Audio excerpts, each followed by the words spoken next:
आखिर ऐसा क्या हुआ जो मोदी सरकार के आधा दर्जन मंत्री इस वक्त दिन गिनने में लग गए हैं। सिर्फ 5 दिन बाद सरकार के फैसले का इंतजार करने लगे। 5 दिन यानी 2026 के आने का इंतजार क्यों करने लगे? 2026 में सरकार एक बड़ा फैसला करने वाली है। सरकार में 6 मंत्रियों में से कौन रहेगा और कौन नहीं रहेगा, ये तय होने वाला है। ऐसे में सवाल है कि सरकार 6 मंत्रियों में किसे रखेगी और किसे नहीं रखेगी। इस फैसले पर क्यों आना पड़ा सरकार को? उसके पीछे बीजेपी का मुख्य मकसद क्या हो सकता है? नमस्कार दोस्तों, मैं हूं परवीन सानी। दोस्तों, क्या वजह हो सकती है अचानक से एक फैसले की ओर उन मंत्रियों ने अपनी नजरें क्यों जमा दी? चलिए आपको विस्तार से पूरी बात बताते हैं। दरअसल दोस्तों, 5 दिनों बाद नया साल 2026 दस्तक देने वाला है। 2026 का साल चुनावी लिहाज से काफी अहम होने वाला है। देश के 5 राज्यों में विधानसभा चुनाव है, तो संसद के उच्च सदन यानी राज्यसभा की 75 सीटों पर चुनावी घमासान होगा। ऐसे में राज्यसभा का समीकरण ही नहीं बदलेगा, बल्कि मोदी सरकार के मंत्रिमंडल के कई चेहरे भी बदल सकते हैं। मोदी सरकार में आधा दर्जन मंत्रियों का राज्यसभा का कार्यकाल 2026 में समाप्त हो जाएगा।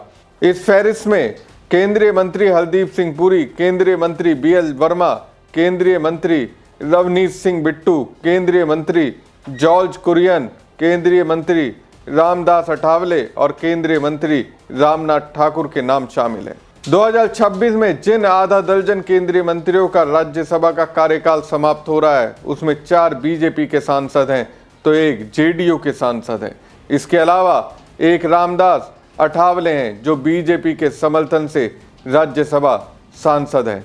ऐसे में पार्टी जिसे भी दोबारा मौका नहीं देगी तो उसकी फिर मोदी कैबिनेट से छुट्टी होना तय है। मोदी सरकार के आधा दर्जन केंद्रीय मंत्रियों का कार्यकाल अप्रैल, जून और नवंबर 2026 में खत्म हो रहा है। इस फहरिस्त में सबसे पहले केंद्रीय मंत्री रामदास अठावले का राज्यसभा कार्यकाल 2 अप्रैल 2026 को खत्म हो रहा है। इसके अलावा JDU नेता और मोदी सरकार में मंत्री रामनाथ ठाकुर का राज्यसभा कार्यकाल 9 अप्रैल 2026 को पूरा हो रहा है। केंद्रीय मंत्री जॉर्ज कुरियन और केंद्रीय मंत्री रवनीत सिंह बिट्टू का राज्यसभा का कार्यकाल 21 जून 2026 को खत्म हो रहा है। साल के आखिरी में केंद्रीय मंत्री हरदीप सिंह पुरी का और BL वर्मा का कार्यकाल नवंबर 2026 में खत्म होगा। इन दोनों सदस्यों के राज्यसभा में 6-6 साल का कार्यकाल खत्म हो रहा है। ऐसे में देखना होगा कि बीजेपी एक और मौका देती है या नहीं। महाराष्ट्र की 7 राज्यसभा सीटें अप्रैल 2026 में खाली हो रही हैं। इसमें शरद पवार, प्रियंका चतुर्वेदी और केंद्रीय मंत्री रामदास अठावले समेत कई प्रमुख नेताओं का कार्यकाल खत्म हो रहा है। 2024 के विधानसभा चुनाव के बाद महाराष्ट्र की राजनीति बदल गई है, जिससे शरद पवार और प्रियंका चतुर्वेदी की संसद में वापसी काफी मुश्किल है। विधानसभा में बीजेपी की स्थिति मजबूत हुई है, जिसके चलते 4 सीटें बीजेपी आसानी से जीत सकती है, जबकि एक सीट एकनाथ शिंदे की शिवसेना और अजित पवार की NCP को मिल सकती है। विपक्ष के सभी दल मिलकर एक साथ वोट करते हैं तो 1 सीट उनके खाते में जा सकती है। बीजेपी रामदास अठावले को 2 बार राज्यसभा भेज चुकी है। 2024 के लोकसभा में उनकी पार्टी को एक भी सीट नहीं मिली थी। ऐसे में देखना होगा कि बीजेपी अठावले को मौका देती है या नहीं। अगर बीजेपी अठावले को राज्यसभा नहीं भेजती है तो मंत्री पद से 2026 में छुट्टी हो जाएगी। केंद्रीय मंत्री रवनीत सिंह बिट्टू और जॉर्ज कुरियन को PM मोदी ने 2024 में अपने कैबिनेट में मंत्री बनाया था।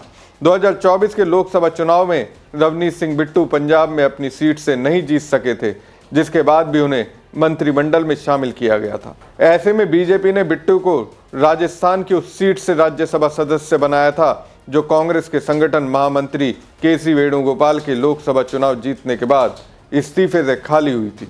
अब बिट्टू का कार्यकाल पूरा हो रहा है। राजस्थान की 3 राज्यसभा सीटें जून में खाली हो रही है, जिसमें 2 सीटें बीजेपी और 1 सीटें कांग्रेस के खाते में है। राज्यसभा चुनाव होते हैं तो बीजेपी के 2 उम्मीदवार आसानी से जीत जाएंगे और 1 सीट कांग्रेस के खाते में जा सकती है। ऐसे में बीजेपी क्या रवनीत सिंह बिट्टू को एक और मौका देगी या फिर नहीं? अगर राज्यसभा का कार्यकाल नहीं मिलता है तो फिर उन्हें मंत्री पद छोड़ना पड़ सकता है। केंद्रीय मंत्री जॉर्ज कुरियन मध्य प्रदेश से राज्यसभा सांसद हैं और उनका कार्यकाल 26 जून को पूरा हो रहा है। कुरियन 2024 में राज्यसभा के सदस्य एमपी से चुने गए थे। जॉर्ज कुरियन उस सीट पर आए हैं जो सिंधिया के इस्तीफे के बाद खाली हुई थी। ऐसे में जॉर्ज कुरियन को बीजेपी अगर 2026 में राज्यसभा भेजने का फैसला करती है तभी उनका मंत्री पद बचा रहेगा, नहीं तो छुट्टी हो जाएगी। बिहार में 9 अप्रैल को राज्यसभा की 5 सीटें खाली हो रही हैं और मार्च तक चुनाव होने की संभावना है। 2026 में आरजेडी के प्रेमचंद गुप्ता और अमरिंदर धारी सिंह, जेडीयू के हरिवंश नारायण सिंह और केंद्रीय मंत्री रामनाथ ठाकुर और राष्ट्रीय लोक मोर्चा के उपेंद्र कुशवाहा का कार्यकाल खत्म हो रहा है। जेडीयू से जिन 2 नेताओं का कार्यकाल पूरा हो रहा है उसमें हरिवंश नारायण सिंह राज्यसभा के उपसभापति हैं तो रामनाथ ठाकुर मंत्री हैं। दोनों नेताओं को नीतीश 2-2 कार्यकाल दे चुके हैं। 2025 के बिहार विधानसभा चुनाव के बाद सियासी समीकरण बदल गए हैं। बीजेपी और जेडीयू दोनों ही आसानी से 2-2 राज्यसभा सीटें जीत सकती हैं, जबकि एक सीट विपक्ष को मिलने की उम्मीद है। रामनाथ ठाकुर पूर्व सीएम कर्पूरी ठाकुर के बेटे हैं। जेडीयू उन्हें 2 बार राज्यसभा भेज चुकी है। अब देखना है कि 2026 में तीसरी बार राज्यसभा भेजती है या नहीं। जेडीयू अगर रामनाथ ठाकुर को मौका नहीं देती है तो मंत्री पद छोड़ना पड़ सकता है। मोदी सरकार में केंद्रीय मंत्री हरदीप सिंह पुरी और बीएल वर्मा दोनों उत्तर प्रदेश से राज्यसभा सदस्य हैं। इन दोनों मंत्रियों को नवंबर 2020 में राज्यसभा सदस्य चुना गया था और इनका 6 साल का कार्यकाल 25 नवंबर 2026 को पूरा हो रहा है।